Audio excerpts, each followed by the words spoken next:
Hey everyone! Today, me and Helleborn are going to talk about sexuality in our works again. And this time, as you can see from the picture behind me, we are going to be focusing on my characters, starting with Sam, who you can see behind me. And I'm not really sure what the context of this particular illustration is, but it could be part of Frankie's dreams. Indeed, it is a good illustration of what we're going to talk about today, isn't it? It is, yes. All right, so it is great to see your opinions and your take on this whole sexuality topic. So, well, definitely because your story is a slice of life. Well, sexuality certainly comes up in a lot of different ways in Sam's life and in the lives of all the other characters. So, no matter how much actual sex you will have in the story, the very subject of sexuality will make a great part of their thoughts, at least, right? So, and these have so many implications on a person's identity and personality, and not only upon the actual moments when they have sex, right? So this is exactly what we have been talking about so far with this topic of how representative these kind of scenes are to the character's personality, and how we do it as writers to shift the focus from the actions onto character psychology. Mhm. So my first question for you is, what are Sam's view on sex? I think Sam, especially when he's a teenager, he sees sex as a way of challenging societal expectations, especially in a society like in his timeline that is very religious. A lot of people are like the dean, they really abide by all the Christian rules, and there's a lot of expectations about how you're supposed to behave as a young person. You're supposed to be responsible, and responsibility can mean a lot of things, but in a sexual context, you know what it means usually. You can't be too sexual, you can't be too obsessed. And while Sam is not promiscuous, as we can later learn about, he does think about it a lot because not only is he motivated by, his own biological drives, but also by his desire to challenge a conservative society, kind of like how his father challenges a lot of unsaid assumptions in society about culture and, assimilation stuff. Exactly. So for Sam, sex is also one way to challenge these norms, and he wants to bring his own imprint on this. And would you say that there is a lot of pretending on his part? Does he pretend that he is, I don't know, more experienced than he is? Does he want to create an image from him for himself in this respect? Because we know that in other aspects he does create an image. Does he want to project something different than reality? Yes, I think he wants to convince some of his friends, especially the ones who are less experienced, like Joel, and perhaps more sheltered than he is. He wants to convince them that, he is very charismatic with the ladies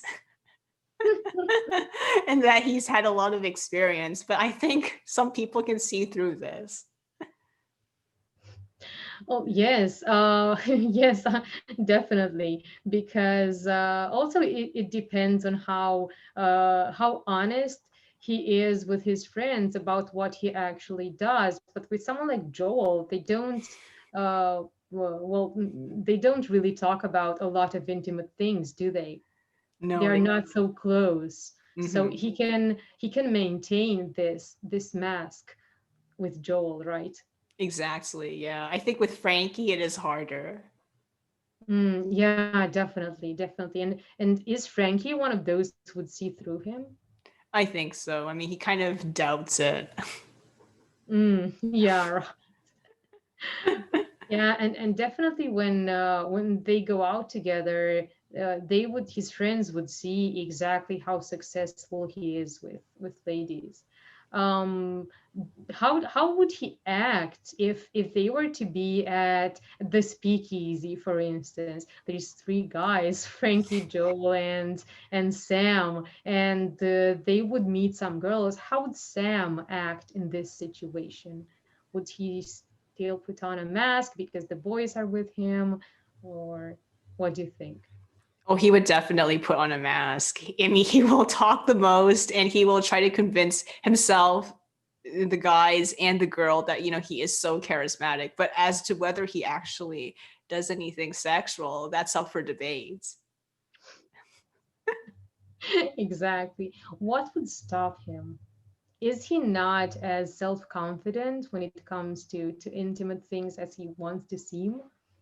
I think it's not really about confidence. I think it's also about practicality, especially about not wanting to ruin someone's life. I mean, he doesn't really want to suddenly, like, get someone pregnant and just disappear. Like, that's really irresponsible in his viewpoint. And back then, I think birth control was not as prevalent or as effective. So you have to take that into account as well. I mean, even in the modern world, like the modern AU of Sam, would he do that?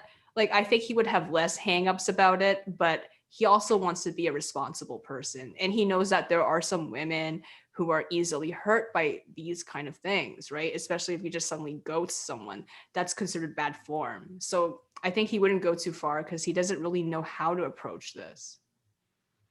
Exactly. That's a very good point because the damage that can be done if such things are not handled with caution is not only physical, as an unwanted pregnancy, but there are emotional things involved. So this is the main reason why he is cautious, right? It's not as much a matter of self-confidence. Yeah, it was how he was raised, since Lev and Riza really imprinted onto him the importance of being a responsible person to society. Yes, definitely, definitely. What about Frankie's views? They're very different from Sam's, aren't they? I think so, but at the same time, I don't think Frankie is also not as active as he portrays himself to be either. I think most of the time it's just him going to Ardalion's store. So he only does those things in his mind. He doesn't actually put them into practice. I don't think he does it as much as he claims he does, but he's probably more experienced than Sam and he has less hangups, but he's still not as prolific in that respect as he claims to be. Yeah, yeah, I imagine it as well because his imagination is so rich. And I think that if he really were as successful as he claims to be, then he wouldn't spend so much time just fantasizing, would he? He would be more busy with actually practicing it. Yeah. I don't know if he actually wants to do it that much though. Oh, thank you. Okay. I don't know if he actually wants to do something like that because it could be seen Yeah. as bad form, especially if someone, you know, caught him or saw him doing it. Oh, yeah, definitely. And of course, there is still that problem of pregnancies. Oh yeah, definitely. And even if he was doing it with a man, because as we know, sometimes he is bisexual after all, right? And he does feel attracted to Sam. And in some of the AUs, he ends up with him, as we will see in the graphic novel and in the visual novel. I think that I don't think he would probably do it that much, especially since there is and was a stigma, you know, be, for gay men to do it, especially in that time period that he's from. So unfortunately, that would also deter him from being sexually active with men. Definitely. So there are different problems with men and with women, but there are still certain things that would make someone hesitant. And yeah. Hmm. Yeah. What about Joel? What about Joel? Yeah. What do you think? How do you think that Joel compares to Sam and Frankie, because from what we know from the from the trio, he is the most sheltered in this respect, and also the most introverted. We know this from when we discussed their personalities, and I'm sure this reflects in the way in which he views relationships in general and sex. I would say that Joel has the most hangups, and as we discussed yesterday, he is a little bit similar to Ingvar. Oh yeah, yeah, that's right. That's right. How do you think they are similar? I think both of them have the tendency to overthink, and they're also very concerned about what the other person thinks of them. And one of the things that really prevents them from, say, getting it on is the intimidation of knowing what to say at the right time or doing certain things at the right time. Right? Yeah, yeah. Yeah. That sounds a lot like Kingbot. Exactly, exactly. Yes, especially when, well, with someone that he cares about. Would Joel make the same kind of distinction, Um, I or think does he so. usually care? I mean, is it more a matter of self-confidence than it is with Ingvar? Because I think that Ingvar is not, I mean, he only loses his self-confidence when he actually cares about what the other person thinks. But he has moments when he doesn't, like he is in well, other situations, not only sexual ones. So he can become that kind of detached person that he is in daily life, even when having sex, when he doesn't care. I think for Joel, you're right. It is probably a self-confidence thing rather than, what Ingvar has. I think Joel doesn't think of himself as very attractive, and he also kind of wonders what the person sees in him because he doesn't really like himself that much, physically, emotionally, or in terms of personality. Okay, yeah, right, right. Yeah, yeah, that makes sense.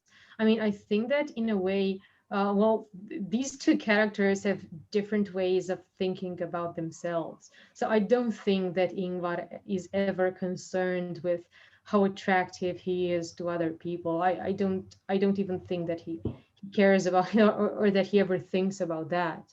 He does have concerns and huge hangups, but a bit different reasons. Hmm.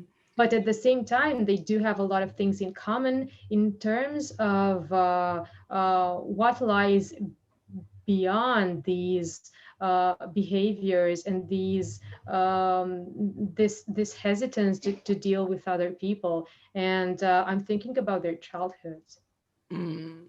So this is Yes. one thing that influences their attitudes, isn't it? So one thing that they have in common, to a certain extent, of course, that their situations are different, but I think that they are more similar in this respect than any other characters of ours.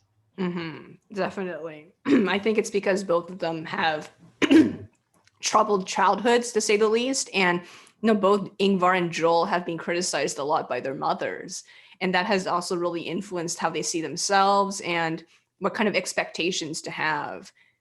For Joel, because his mother was constantly belittling him and saying these things about him that really impacted his self-esteem, I think that's why he doesn't see himself as someone who could be actually liked.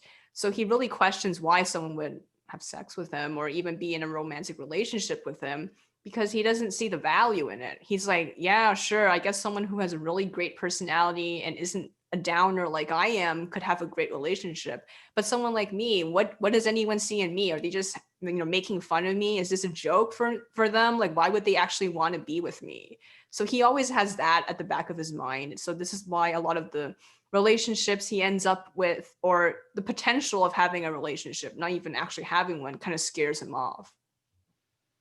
That makes a lot of sense, and it's very consistent with his personality and his background. Hmm. How do you think his partners see him? I don't think he has that many partners, and I think it takes a long time for him to get even one or two. But I think they think he's an intelligent person with a lot to offer, like in terms of like intellectual life and like opinions and stuff. And I think it really depends on the person. Some of them are okay with his negativity, but then I think as he grows older, he gets to control it a bit better. Like he doesn't tell all the negative stuff he thinks about to his partner. So it's not that bad. If he actually was 100% honest and just kept on dumping all his negative feelings on his partner, however, I don't think it would work out. Exactly. And he is also not the kind of person to have unrealistic expectations from his partners and sexual partners in particular, as is someone like Frankie, who consumes a lot of uh, pornography, right? So Joel is not the same. He would not start with these unrealistic expectations, would he? I don't think so. I mean, he looks at pornography sometimes, as we can see him going with Frankie and Sam to Ardalion's bookstore, but I don't think he really internalizes it. He's like, this is basically just a way to get off. Like, I don't think this is real life. And I'm not sure if I want it to be real life because I can't imagine that happening to me. Maybe it can happen to someone like Frankie because, Frankie appears to be very confident and he's a big, strong man. Unlike me, I'm just like this small little wimp who's not very important because that's how he sees himself. So like he's like, guys like me, we're just not lucky. We're born like this. We have bad personalities, not attractive, and we're not going to get what Frankie is looking for. But, someone who looks like Frankie and acts like him, maybe he has a higher percentage, possibility of getting it. Yeah, and I also think that Joel would not really want that. I mean, he would find so many of those scenes really awkward in real life, would he? Yeah, I he mean, I'm would. sure that Frankie, because he's more outgoing, he can get more immersed in these kind of things and not, when you detach yourself from such things, you think that is so ridiculous or that is so awkward. And I imagine that someone like Joel is much more likely to think about those things like that. I mean, he would not even want them in his life, like maybe once, just for fun, but he was not want that to be his life. Whereas Frankie does, or he thinks he does. Yeah, and I think Frankie is more sexually driven than Joel is. I think Joel, I mean, of course, he does have, a sexual drive. He just feels like he doesn't want to be motivated solely by it. He's like, I don't really think that we should just boil ourselves down to something like that because he doesn't think he can get a lot of fulfillment from just that. But then I think Frankie, he really enjoys anything that is sexual. Like he thinks there's intrinsic worth in it, not just, oh, love and sex. But he's like, yeah, sex, like just that is okay. So it's a little bit different from Aiden because Aiden obviously sees sex in conjunction with, love and devotion. I don't know if Frankie obviously wants both at the same time, but he's okay with just sex at the same time as well. But then Joel, he's afraid of only wanting sex because he feels like if he only wants that, like no one wants to be with him. Yeah, that's right. And also Joel is more intellectually driven. So how would he want to have a relationship that is only based on sex? Like what? He would definitely feel like something would be missing and he would be otherwise bored with the person. And and that's not really fair for the other person either. So yeah, they definitely want different things. Definitely. In your view, how is Sam like compared to Joel and Frankie? I think he's somewhere in the middle, I guess. Hmm. So, well, he is definitely more self-confident than Joel is, and not as overthinking. But at the same time, I don't think he would be satisfied with a relationship just based on sex. I mean, I'm not saying that he couldn't have one, but he would not find it fulfilling, and maybe it would just be a placeholder until he can find a relationship that can offer more. Yeah, I think so. But you're right. I think he does fall in between the two of them. Yes, yes, and this is how I see him. Yeah. And in terms of performativity, I think Sam is the most performative. Even though Frankie does have that element, it's not as extreme. Oh yeah, yeah, I think so. I think so too. Yes. Hmm. How about Ardalion? Oh yeah, Ardalion. Well, he's definitely the most extreme of all these characters. Of course, there is a great difference in terms of age and experience. And I think that Ardalion finds these boys kind of funny Yeah, I when they think come into his bookstore. yeah, I think he Like, finds it oh, really look funny. at these three again. Especially Frankie, since he's one of his biggest customers. And he sells Yes, some of the stuff exactly. to people who are too prudish to come in. Oh, yeah, exactly. So he does like Frankie a lot. He's like, wow, this guy is really getting my materials out there. Yeah, he's thankful to have Frankie as a customer. Definitely, yeah. What are our Dion's views on sex? That's a very good question. I think he thinks of sex as a way, just like Sam, but way more extreme, as a way to kind of like, give a middle finger to the establishment, as a way of asserting his independence of thought and how he can just do whatever he wants. Because Ardayan is someone who wants to be 100% free and he wants to make choices by himself. And I guess his sexual life is basically a reflection of that. Right. Does he have serious relationships or mostly one-night stands? He has a mixture of both, I think. And I think most of the time it's not really a one night stand. It's more like an affair, like an Okay, open yeah. ended affair kind of thing. But yeah, like that's what he usually has. And most of the time it's just about having fun. Like for him, he doesn't really think about, oh, I want to build a life with this person.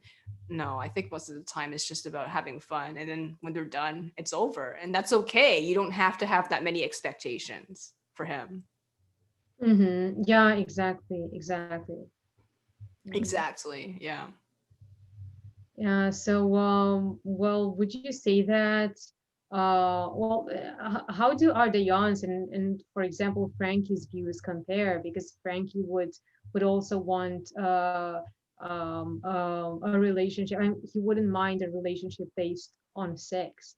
Of course, the main difference is that Frankie doesn't really care about influencing that person and showing the middle finger to society. So the social aspect is gone. But in terms of sexual things, how do you think they compare?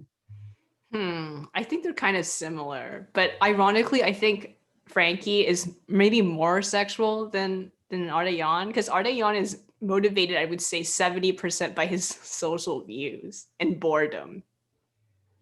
Oh, right. Well, for Frankie, it's also hormones, right? Yeah.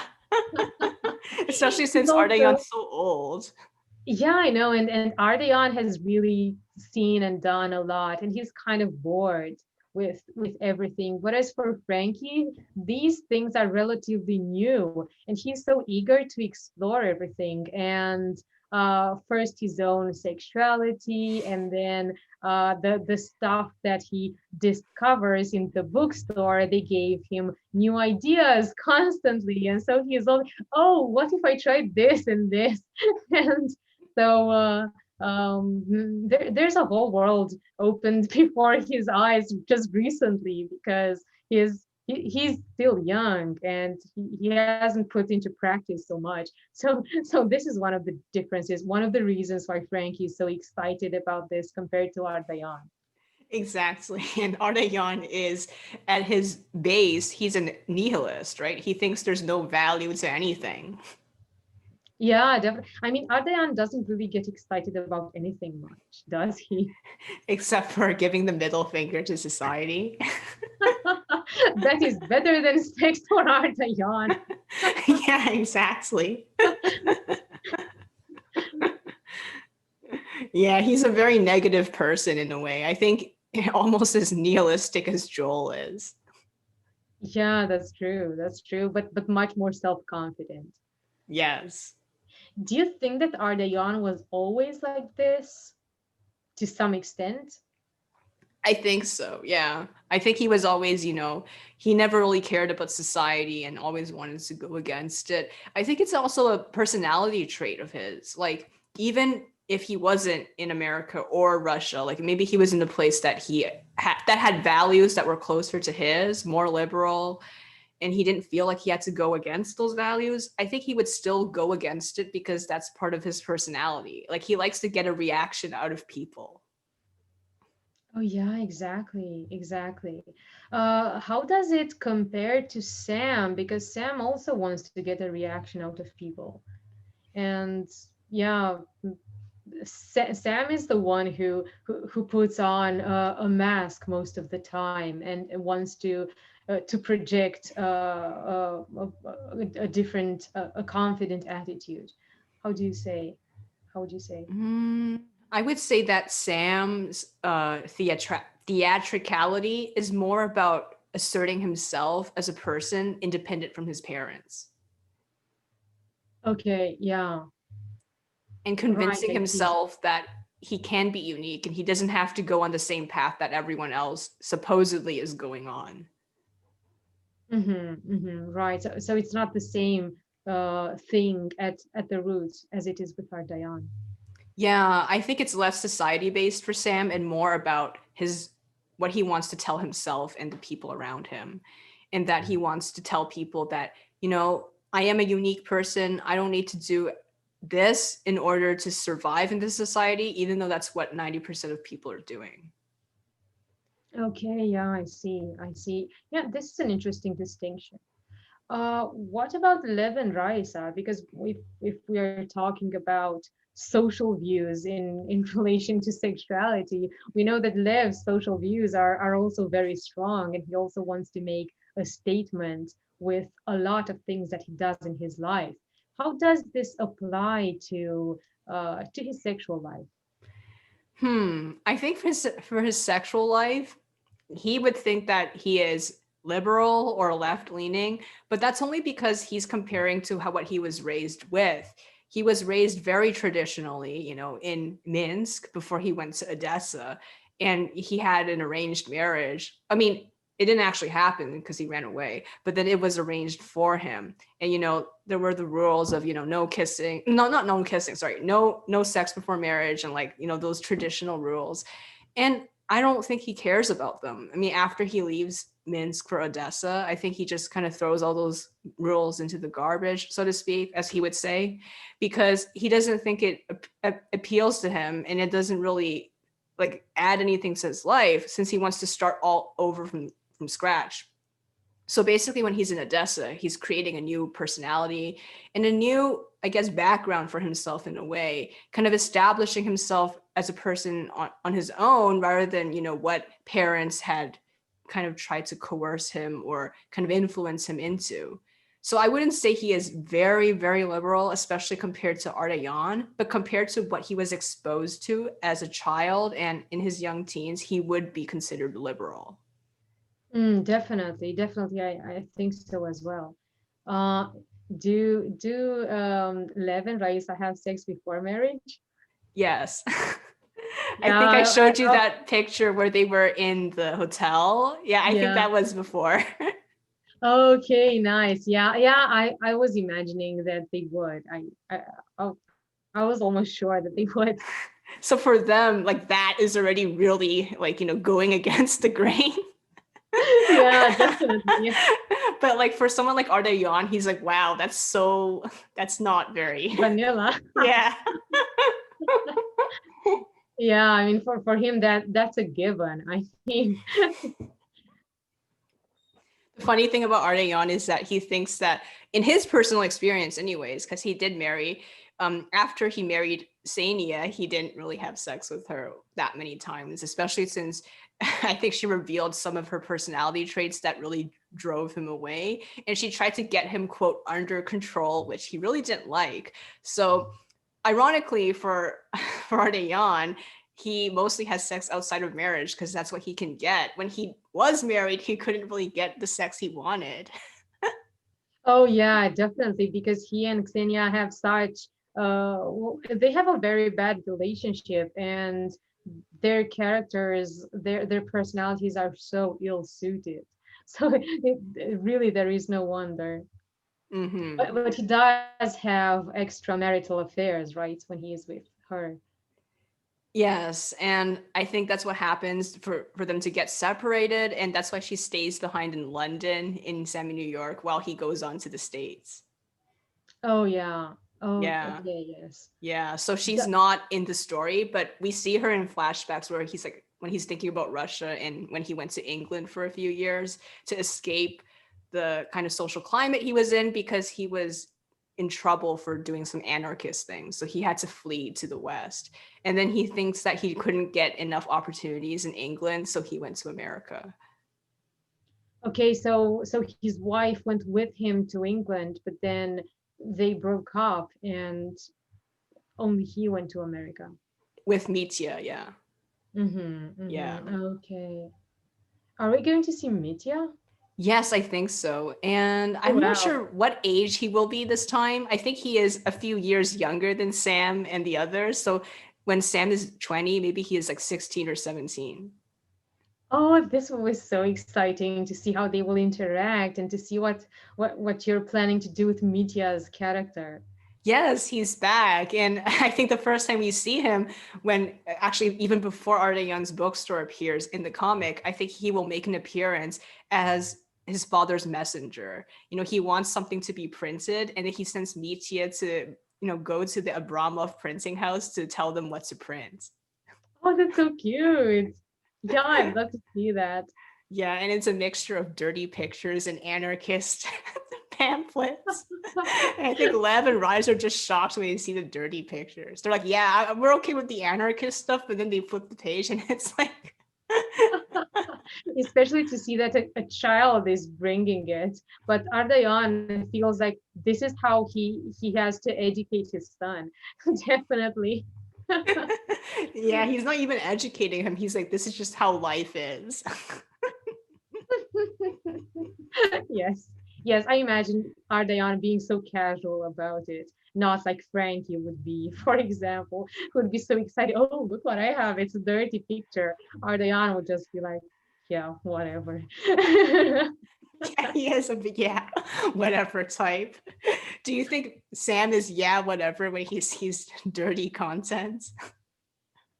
Oh, well, no, I don't think so. But I think that he has the potential to become, yeah, whatever. I think that, well, at least when the story begins, he's too inexperienced to really be indifferent to this kind of content. But, well, as time passes, I imagine that he would not be as interested in things like, I mean, a, a dirty picture would just elicit no reaction in him in a few years.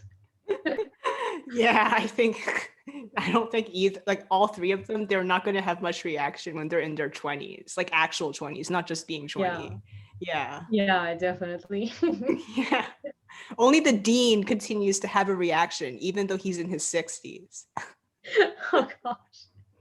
Yes, yes, definitely. Yeah, the dean is well, he has other reasons for it, and he's very different from all of these characters in this respect. Is he more like Aiden?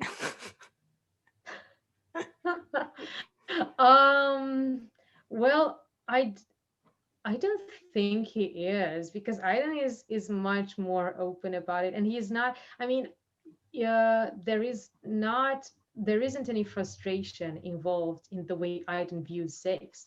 So yes, the prejudices perhaps are there and are the same, but there is no personal dimension to these prejudices in Aiden's case, whereas in the Dean's, well, he just says that he leads the kind of chaste life that he leads because it is the Christian way, but in reality, there is a different barrier between him and that kind of life.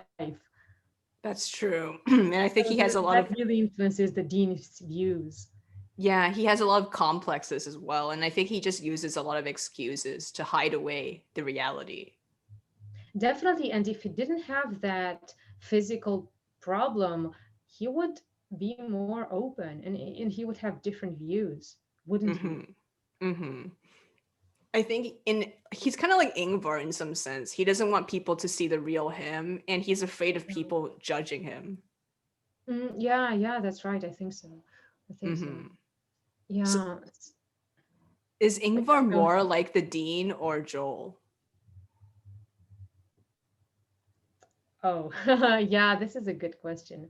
I think he has things in common with both of them, but I'm not sure. I mean, it's not as bad as the Dean, Mm-hmm. I think. I mean, it's of course the reasons are different. I mean, the Dean cannot do certain things, whereas Ingvar chooses not to. So it's kind of difficult to compare. But Mm-hmm. it's definitely not as bad as it is in the Dean's case. Mm-hmm. I agree. Yeah. Sam and Eyolf have a lot of similarities. Both of them are showmen who can sell anything and are very flashy and confident, at least on the surface. How do you think their views on sex differ? This is a really nice comparison because yes, we discovered that they actually have a lot of things in common, even though perhaps on the surface they don't seem to. So because Aelf is so much more extroverted. But yes, this showman dimension that they both have definitely influences both their behaviors in sexual situations. And well, with Aelf, Eyolf really is very performative when it comes to sex, and he wants to make a show out of it. So I imagine that he would like uh, to use all these kinds of uh, gadgets, and costumes and things like that. And he would be very much into trying all kinds of things. He's the kind of person who'd try anything once, at least. So yeah, I think that there are few limits to what Eyolf would try. If he would actually enjoy them, that is a different thing. But he mentions at one point in Lucky Wolf that he never says no. He's a yes man when it comes to everything, including sex. So, and he's a showman when it comes to everything, including sex. So, so this is Eyolf. um, what about Sam? Well, what can you say about this? I think Sam, he does kind of do the whole showman thing sometimes, but it's mostly a front because as you've read the story of Katya and Sam at the hotel, he does have a little bit of that, like especially when he was describing his own anatomy. Yes. But I think it's more for comic relief. Like even his own internal dialogue comes off as kind of campy, intentionally campy. Mostly, I think, to avoid anxiety, if there is anxiety. So he just comes off as funny even when he's narrating stuff that happens to him. Yeah, this is a great point because he has a rich sense of humor, and this is shown even in situations like this.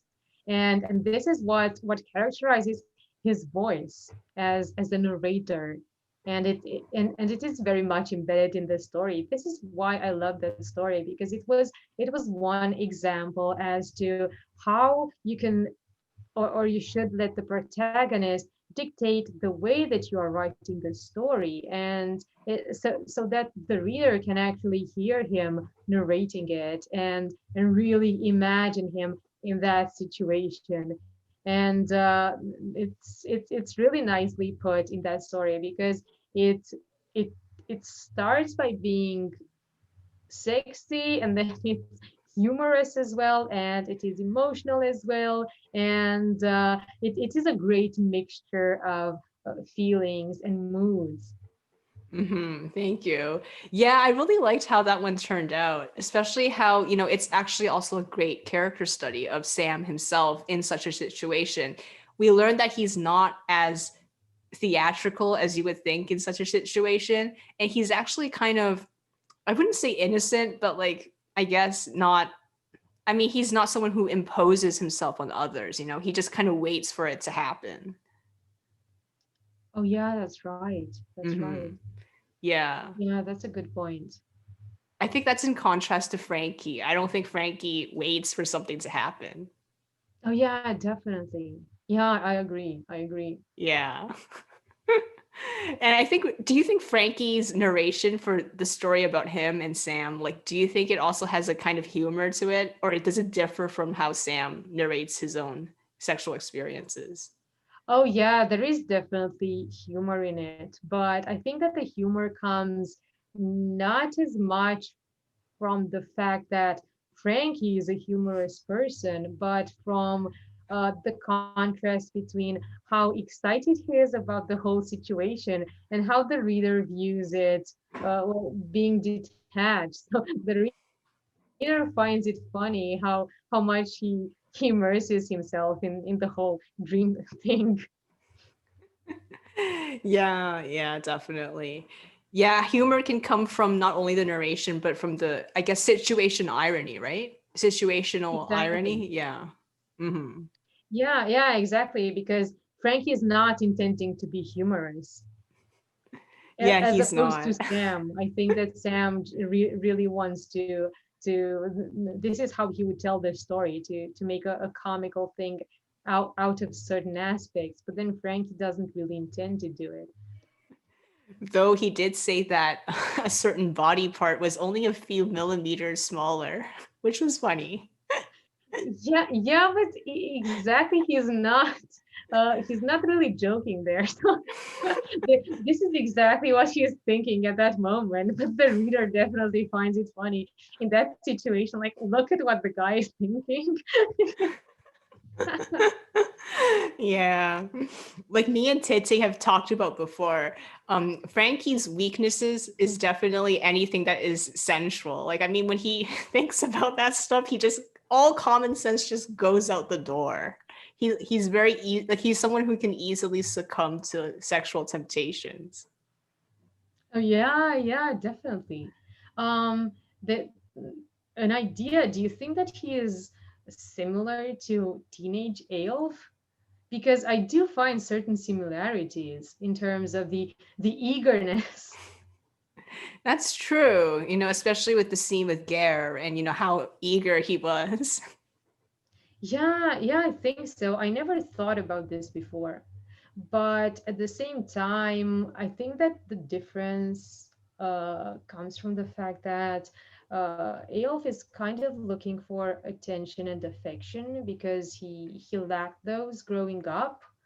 So this might be something underlying. I mean, it's also that he has a high sex drive, but there's also this. Whereas for Frankie, it's not as pronounced, isn't it?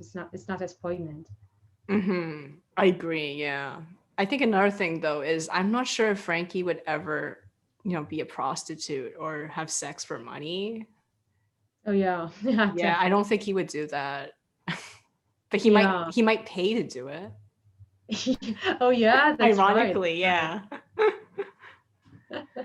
Yeah, yeah, I do imagine Frankie doing that because if he cannot do it in a natural context, he would still want it to happen. So I do imagine there being moments when he would consider or even do that. So Hmm. and definitely don't imagine him being a prostitute. Yes. Yeah, I mean, Yeah, there are different times, and he's not in a situation when he is, well, homeless, because there's no knowing what he would do in that situation and without a family. So that's there, true. yeah. Yeah. Yeah. How about Joel? Do you think he would ever be a prostitute? I think he's the least No, likely to not be at one. all. No, not at all. No, he's very opposite. Yeah, I mean, if you are doing sex work, I think you have to have a certain type of confidence and charisma. Oh I yeah, mean, if definitely, you're definitely. like if you're like Joel, you're so negative, I don't think you can get any clients.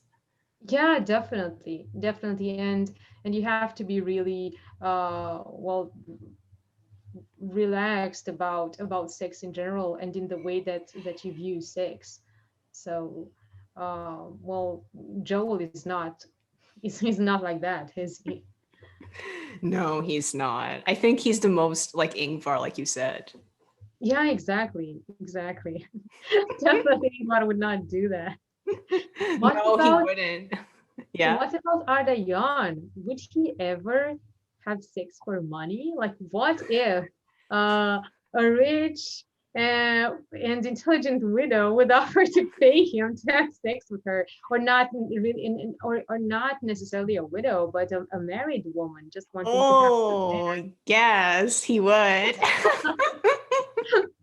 I mean, because of his social and political views, he definitely doesn't see sex work as something demeaning. So he would not have a problem in receiving sex for it, right?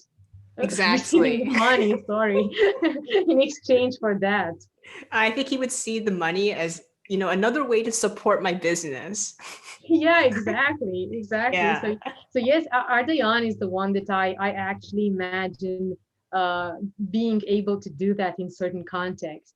Of course, he's never in a situation where he lives in the street and he's sort of forced to do it in this way. But the situation that I imagined, yeah, I think that he would, because one reason why other characters would not accept money would be out of pride. But if you view sex work as work, then you don't have that problem.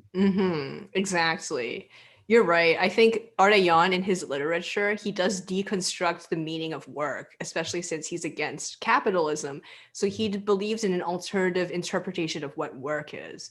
So ironically, even though he promotes, women being in the workplace, he does see that a lot of women who choose to be stay-at-home wives are basically being taken advantage of because they are doing work as, stay-at-home mothers and wives, but they're not being paid for it. So that's one of his views as well.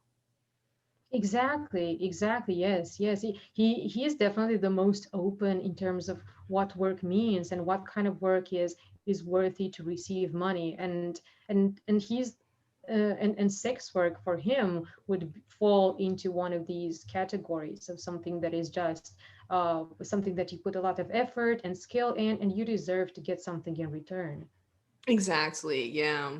I think in contrast to Lev and Riza, who have very traditional ideas of what work means, even acting is not considered real work. Oh well, that's right. Exactly, exactly. So in spite of having similar views to Ardayan in certain respects, in this respect of work, yeah, they definitely have they are very conservative in terms of what work means. Yeah, especially when it applies to their son. I think they're okay Yeah. with other people being actors or whatever, but if it's Sam, no. Yeah, that's true. That's true. That they are very subjective. Whereas Ardayan and his son, he doesn't really impose things on Mitya, not in the way that Lev does. Exactly. I planned for Mitya to talk with Sam about this and how their fathers are so different. That would make Sam wish that Ardayan was his father. Oh my god, that would be funny though. I was actually thinking because I was inspired by The Sims as well as the RP with Tete that Ardayan and Sam become really good friends. Yeah, I think so. I think that they could, even though not from the beginning, but but yeah, I think they could. Yeah, in a way they could because I think they have a lot of similarities, especially how they view themselves, right? And how they see society. And I guess they're both open-minded about what work means and what you should do as a person rather than what society expects from you. Yeah, that's true. That's true. Yes. Hmm. What about your female characters, Katya and I mean we've already discussed Raisa, but what about Katya and Lina? What do they think about sex? That's a very good question. I think for Katya, as we can see from that short story about her and Sam, I think she thinks it's, how can I say this? Like, I think she wants to experience it, but at the same time, she is a little bit wary. But at the same time, she's not like Frankie, but then I think she is more than Lena anyways. I think she is more like she succumbs to it more easily. Okay, see, so she's more open than Lena. I think so, yeah. Because Lena, I haven't really talked about it, but I do plan to write a short story about it. She doesn't have sex with Sam until much later on because, or even go all the way, because she's really afraid of the consequences and how people, since she's more well known in society due to her parents being, rather rich and well known, she's afraid of what others think. But Katya, she is not well known. She is just a factory worker. So even if she does get pregnant out of wedlock, no one would really care. Oh, that's right. Yeah, that's a good point. And I think that this also has to do with their expectations about their own life and their relationships, right? Because Lena, because of the way in which she was raised, she has quite high expectations, doesn't she, compared to Katya? So not the kind of she doesn't want the kind of relationship that her parents want her to have, but she still has quite high expectations. She Exactly. doesn't want to be taken advantage of. She doesn't want to be very traditional and conservative, but at the same time, she does care about what people think about her and her image, right? Hmm. More Which than is, Katya does. yeah, because like I said, it really depends on what society you come from. When no one knows you to begin with, it's easier to not care about what others think. Yes, exactly, exactly, yes. And Lena has this kind of pride that well, Katya's doesn't manifest in the same way. Exactly. And this is why I was thinking yesterday night, actually, if it was Lena instead of Katya in the same story that I wrote about Sam and Katya going to the hotel, I don't think they would have actually had sex. Okay, yeah, that's right. Yeah, she might have just said, "Oh, I don't think I'm feeling well today. Maybe we could stop." And I'm not sure how Sam would react. Maybe he would feel a little bit depressed and wonder what's going on. And maybe that could lead to an argument. Yeah, yeah, I see. I mean, especially if Lena isn't open about her reasons. Hmm. She might not even really know the exact reason. Exactly. Yeah, exactly. Mm. Just that she feels a little bit uncomfortable. Yeah, so I think that Lena's conflicts regarding this subject are much more are greater than Katya's, aren't they? Because on the one hand, she wants to be this nonconformist, right? But on the other, she cares a lot about her social appearance, and part of her social appearance is uh, seeming an independent young woman. So how would she still be seen as an independent young woman if she ends up having a child with no father, right? Exactly. Or, you know, just being seen as like, well, not like that, but like, oh, why are you with this guy who's like dirt poor? Okay, Right? yeah. Yeah. Mhm. So it's even on this level. Yeah, because then, her parents would be like, like this person is beneath you. And then she would have to deal with that. And that could create a lot of tension, even though she doesn't think Sam is beneath her. If her parents keep on saying this, it's not going to change her viewpoint on Sam necessarily, but it's going to create a lot of pressure for him because he has to hear this crap. Yeah, definitely, yes. Yes. Yeah, they will nitpick a lot of things about him, like not, to his face, but subtly. And over time, it can really create a lot of pressure. Yeah, that's true. That's true. Hmm. Yeah. So I think Katya is more open, but at the same time, I guess she's a little bit reckless because as we can see in the short story, they they kind of do it without protection because they were just lost in the heat of the moment. Oh, yeah, that's right. That's right.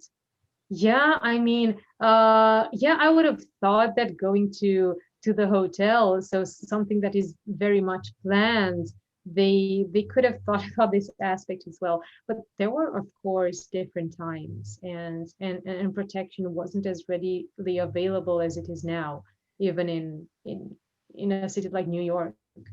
Hmm. And even in modern times, some people just like, especially when it's their first time, sometimes you just forget about it. Yeah, I guess so. I guess, yeah. Yeah, but yeah, this has a lot to do with education as well. So how important you think this is in the first place. So yeah, but in those times, it was also about availability. Hmm. Yeah. And I guess some people are maybe willing to take the risk. Yeah, I guess so. Yeah. So that's the main difference between Katya and Lena, I think. I think we will explore this more in short stories. I think there's a lot to write about these complexes. Yes, exactly, exactly.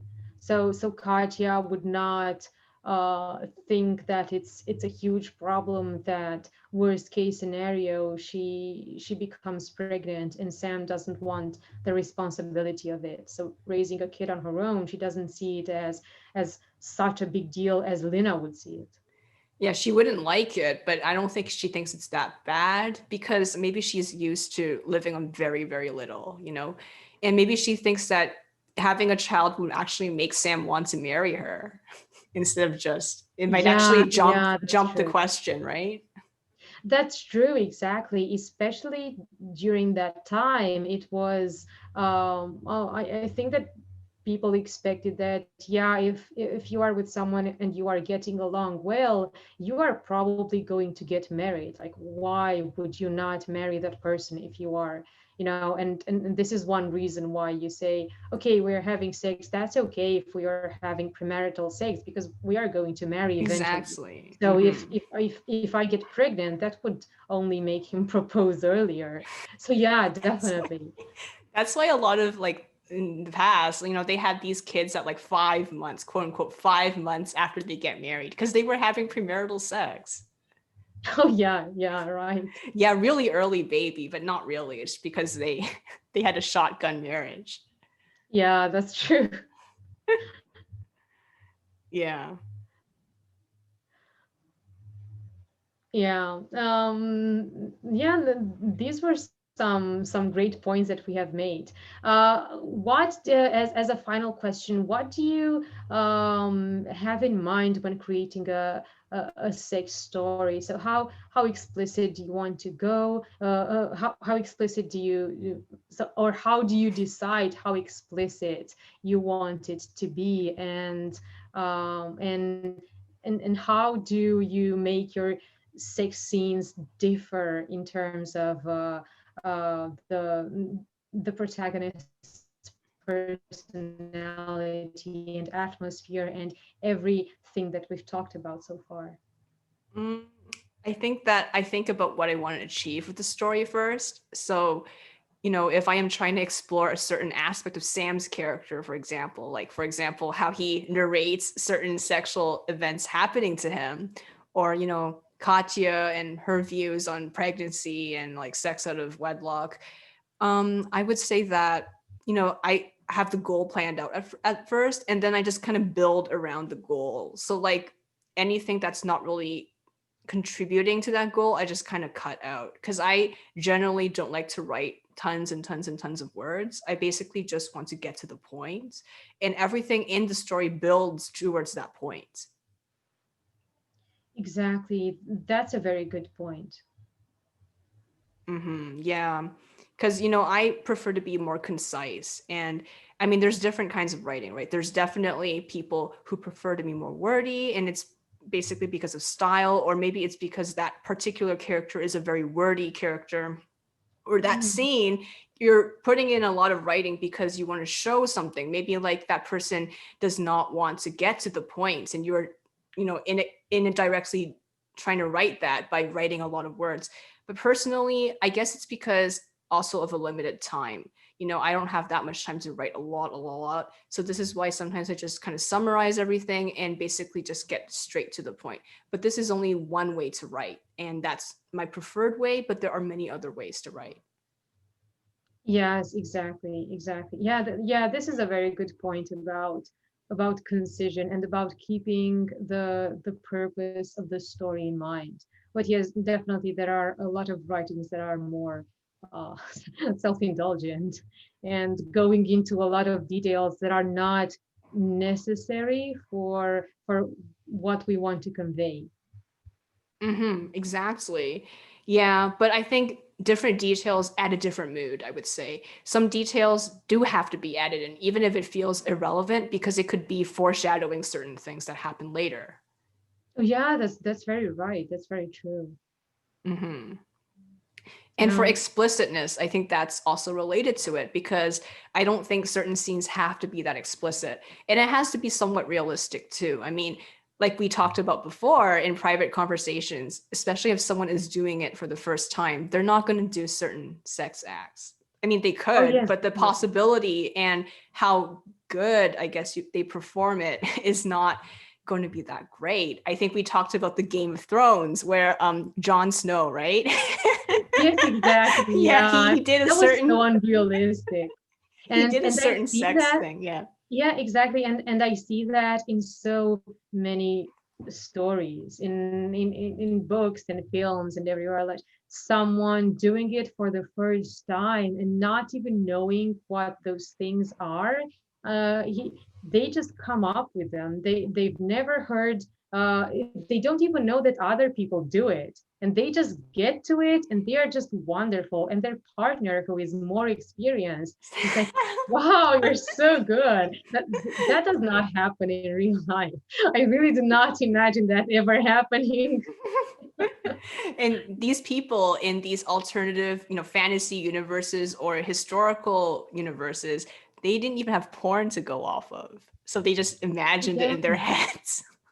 Yeah, this is a great point. Yeah, exactly. They are just imagining it, and maybe they are talking to friends who are describing certain things that they did, but that's pretty much it. So the first time that you see it happening would be the first time that you do it. So you would not go into crazy things. Like, why would you? Because doing something and just making the whole moment a disaster is really not worth it. Like, why don't you just do it, and then the next time you can try things, right? Exactly. And I guess it's mostly for like, I guess fan service, we could say. It's mostly to make the viewer turned on because, who wants bad sex, right? Even if it's Yes, realistic. exactly. I mean, I tried to make it more balanced. I didn't want to make it terrible in my stories, but as we've seen in the series I've had so far of my different characters having it for the first time, I think it's pretty balanced. I mean, they're not saying it's mind-blowingly good, but like, then again, I don't really have a point of comparison, right? Yeah, that's true. That's true. Yeah. Yes, definitely. And it very much depends on the characters involved and how experienced that person is, and yes, a lot of other things. So yeah, we have to keep it realistic because, well, many of our readers have probably tried those things and they can tell if that is realistic or not. So it's better not to go over the top just to make it sexy.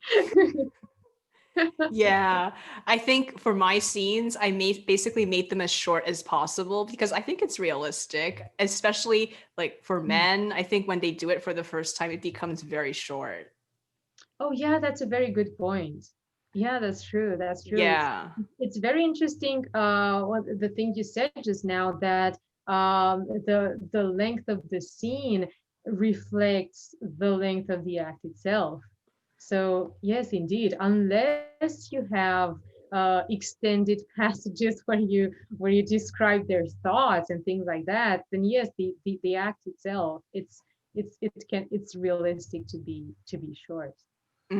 Yeah.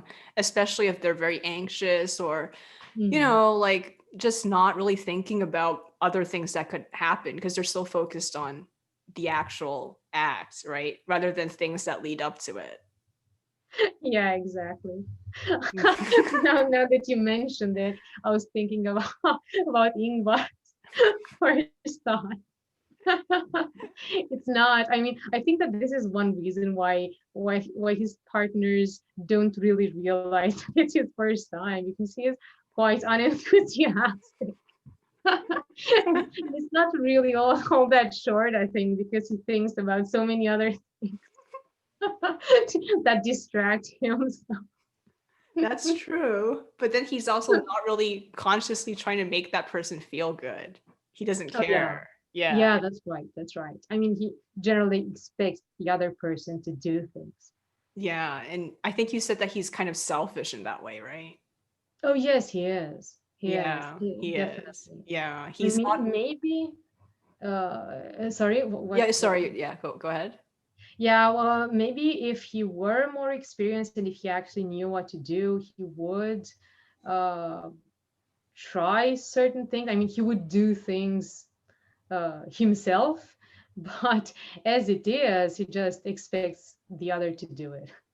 Mm-hmm. Yeah. I think, especially if he's with a woman, it can come off as very selfish. But I think with certain types of men, right, I think it might not be as bad because, like you said, with Eyolf, he prefers to be the more passive one since Eyolf is the one who has all these ideas. Oh yeah, yeah, that's true. Exactly, exactly.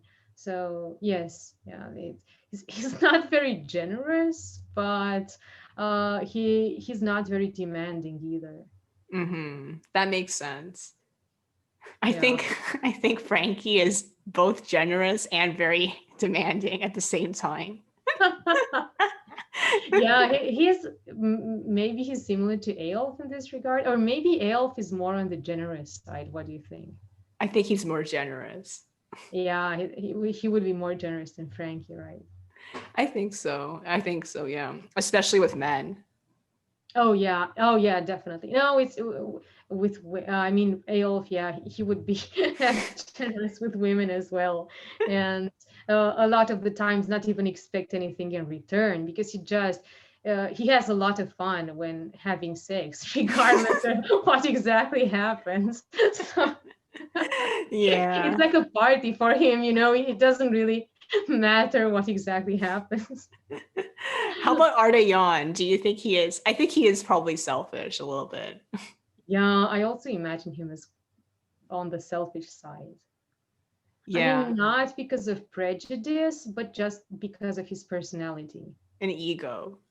Exactly, exactly. So it's not the reason that a lot of the men might have, especially in the past or in more traditional societies. Like I am a man. I am just expecting gratification. I'm not giving much in return because it is unmanly, right? Hmm. Yeah. Yeah. Well, we can discuss more about this in a future episode. I think, we Yeah. had, yeah, we got so much covered, and, it's excellent how many discussions we've had about this topic and how many comparisons we've made. Exactly. Yeah. Thank you so much for all your answers. Thank you. Okay. Goodbye. Bye.